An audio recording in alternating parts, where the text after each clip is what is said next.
n차원 벡터 공간 Rn에서 코시-슈와르츠 부등식의 등호 조건을 살펴보겠습니다. 자, n차원 벡터 공간 Rn에서 두 개의 벡터 A와 B를 가져오고요. 두 벡터의 닷 프로덕트를 취합니다. 그러면은 이 녀석은 스칼라가 될 거예요. 양수인지 음수인지는 아직 몰라요. 근데 적어도 0 이상인 수 요 녀석보단 작거나 같고요.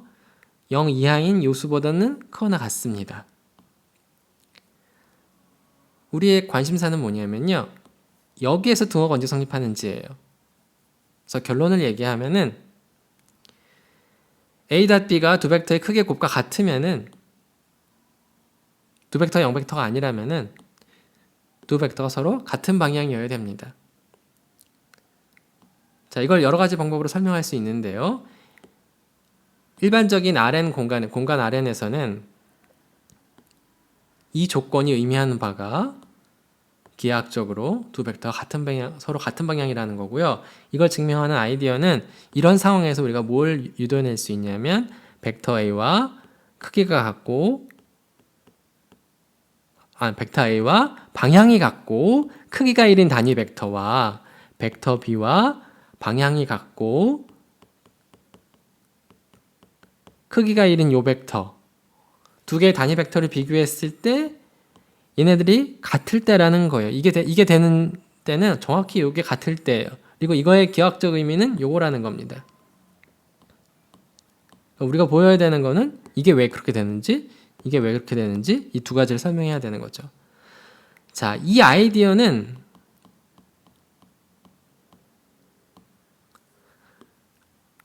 일반적인 벡터 공간 Rn에서 되는 거고요. n이 2 또는 3일 때, 즉 R2나 R3에서는 그림으로 설명할 수 있어요. 두 벡터가 0벡터가 아니라고 하면 이렇게 그림으로 나타낼 수 있죠. 크기가 양수니까요. 두 벡터가 이루는 사이각을 세타라고 둡니다. 세타는 0부터 파이 사이에 있는 어떤 0 이상인 실수예요. 닷 프로덕트 공식에 의하면 이 사이각에 대한 코사인 값은 어떻게 나오냐면요. 벡터 A의 크기와 벡터 B의 크기의 곱을 생각한 다음에 두 개의 닷 프로덕트를 취해가지고 이 비율을 계산합니다. 이것이 바로 사이각에 대한 코사인 값이에요. 여기서 Rn이 아니고요. 여기서는 두 벡터 A와 B가 R2거나 R3에 있을 때입니다. 지금. 자, 그러면은 이제 이러한 그림을 가지고 왜 이게 이렇게 되면 이게 두 개가 서로 같은 방향인지 한번 설명해 볼게요. 사이각을 구하면 되는데요. 코사인 세타는 A.B라는 스칼라를 두 벡터의 크기의 곱으로 나눠주면 되는 거죠. 근데 우리 조건이 뭐예요? A.B가 언제일 때죠? 두 벡터의 크기의 곱일 때예요. 그러니까 위아래가 같은 상황이에요, 지금. 그러니까 이게 문제의 조건이거든요. 양수, 스칼라, 죽어라 죽자. 그래서 얼마가 나와요? 1이 나와요. 코사인 세타 값이 1이에요. 그런데 세타는 어디서부터 어디까지 달려요? 사이각이니까 0 이상이고 파이 이하예요. 여기에서 코사인 값이 1이 되는 건 언제예요? 세타가 0일 때죠. 그러니까 이게 지금 그림으로는 무슨 상황이냐면 두 벡터 A와 B가 있는데 두 벡터가 이루는 사이각이 0도예요. 그러니까 두 벡터는 서로 같은 방향이어야겠죠. 그러니까 그림으로 설명하면은 그러니까 사이각에 대한 코사인 값을 구하면은 이런 상황에서 왜 두 벡터 A와 B가 서로 같은 방향인지를 그림으로 바로 알 수 있어요. 근데 요거는 지금 여기서 얘기한 이 그림이 되려면은 이거는 R2나 R3에서만 됩니다.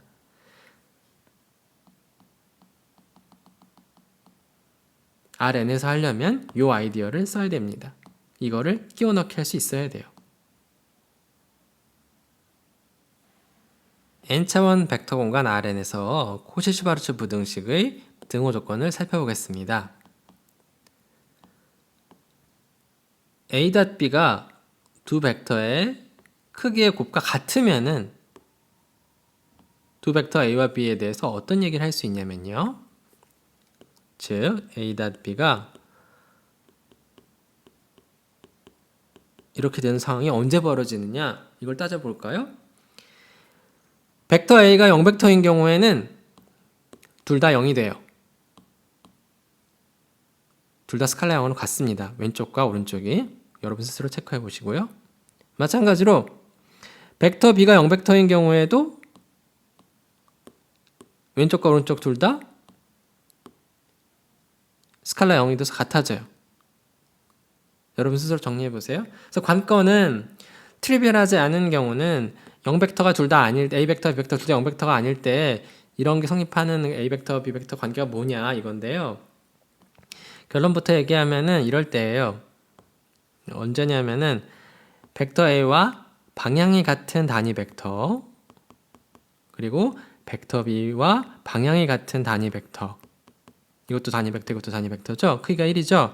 이 두 개가 같을 때 정확히 이 두 개의 곱이 같아집니다. 이 닷 프로덕트와 이 스칼라의 곱이 같아지는 경우는 정확히 이 두 개의 단위 벡터가 같을 때예요. 언제? 둘 다 0벡터가 아니라고 할 때예요. 둘 중에 0벡터면 이렇게 크기로 나눌 수 없잖아요. 크기가 0이 되니까. 자, 왜 이런 일이 벌어지냐면요. 이거의 차이 벡터를 생각해요. 그래서 이 단위 벡터와 이 단위 벡터의 차이를 생각해서 이거의 크기의 제곱을 생각해요. 어떤 벡터의 크기의 제곱을 생각하는 건 뭐예요? 그 벡터를 자기 자신을 닷 프로덕트 하면 되겠죠.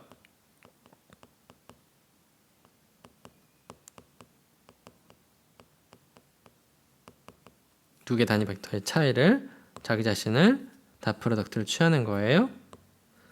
자, 그러면은 이 벡터하고 이 벡터하고 닷 프로덕트를 취하면 뭐예요? 이렇게 곱하면 얼마 나와요? 1 나오고요. 그 다음에 이렇게 곱하면 뭐가 나와요? 스칼라는 스칼라끼리 묶어주면은 마이너스 벡터 A의 크기 벡터 B의 크기 그 다음에 이거랑 곱하는 거였죠 지금 A.B가 나옵니다. 마찬가지로 이렇게 곱할 때도 이게 나오고 B.A가 나오는 거죠. 근데 A.B나 B.A는 같기 때문에 여기는 스칼라 1이 아니고 스칼라 2고요. 그 다음에 남은 거는 분배 법칙 써서 남은 건 요거랑 요거랑 곱하는 건데 얘하고 얘하고 닷 프로덕트를 취해주면 얼마예요? 스칼라 1이 나옵니다. 그렇죠? 그래서 이거 1에다 1 더하면 2니까 2로 묶어주고 1 마이너스 분모에는 A.B 분자에는 A.B 분모에는 벡터 A의 크기에다가 벡터 B의 크기를 곱해주면 되겠죠. 이 항등식이 얘기해주고 있는 게 뭔지 생각해 봅시다. 만약에 이 등호가 성립한다고 쳐봐요. 그러면은 위에 거랑 아래 거랑 같은 경우죠. 이 비율이 어떻게 돼요? 1이 되죠. 그러니까 등호가 성립하면은 이 비율이 1이에요. 그러면 이게 0이라는 거잖아요. 이게 1이니까 1에서 1 빼면 0이죠. 이게 0이라는 건 뭐예요? 이 벡터의 크기의 제곱이 0이라는 거예요. 즉, 이 벡터의 크기가 뭐예요? 0이라는 거예요. 어떤 벡터의 크기가 0이라는 건 그 벡터가 뭐라는 거예요? 이 벡터의 크기가 0이라는 건 이 벡터가 0벡터라는 거죠. 그게 바로 이 얘기죠. 이 두 개 벡터가 같다는 거죠. 거꾸로 지금 방금 요걸 설명했고요. 반대로 이걸 볼까요? 만약에 두 벡터가 같다고 쳐봐요. 그러면 이 벡터와 이 벡터가 지금 같은 상황이잖아요. 그러면은 차이 벡터는 0벡터고 0벡터의 크기는 뭐가 돼요? 0이죠. 그러니까 이게 성립하면은 이게 0이어야 돼요. 그러니까 이게 0이라는 거고 이게 0이라는 거는 요게 1이라는 거예요. 이게 1이라는 게 등호가 성립한다는 겁니다.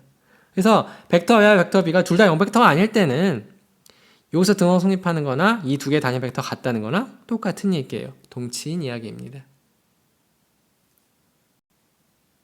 n차원 벡터 공간 Rn에서 코시-슈바르츠 부등식의 등호 조건을 살펴보겠습니다.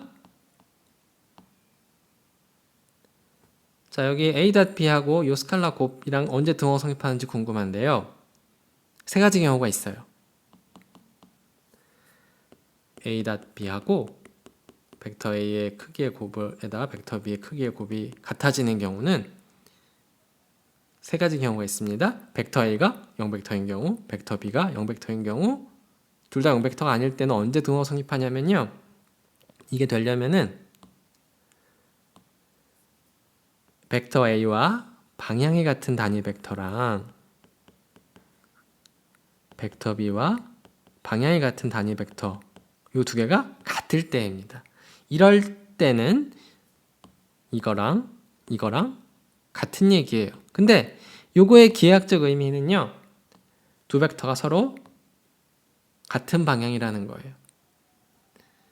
왜 이 두 개의 단위 벡터 같은 게 벡터 A와 벡터 B가 서로 같은 방향인 건지는 여러분 스스로 정리해 보세요.